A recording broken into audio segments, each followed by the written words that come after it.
আপনি কি জানেন, সারা সপ্তাহে আপনি যে আমল করেন তা শুক্রবারে আল্লাহ তাআলার নিকট পেশ করা হয়।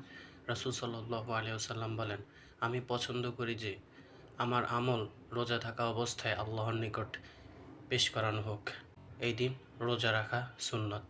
আবার আয়েশা রাদিয়াল্লাহু তাআলা আনহা হতে বর্ণিত, তিনি বলেন, রাসূল সাল্লাল্লাহু আলাইহি ওয়াসাল্লাম দুপুরবেলা যখন বিশ্রাম থেকে জাগ্রত হইতেন তখন তিনি বেশি বেশি ইস্তেগফার এবং আল্লাহর নিকট ক্ষমা চাইতেন।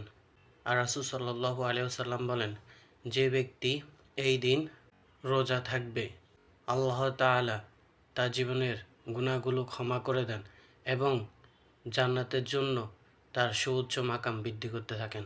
সুবহানাল্লাহ। তো আমরা রাসূল সাল্লাল্লাহু আলাইহি ওয়াসাল্লাম থেকে পাওয়া যে কথাগুলো শুনেছি, আল্লাহ তাআলা আমাদেরকে এবং সবাইকে আমল করার তৌফিক দান করুক। আমিন।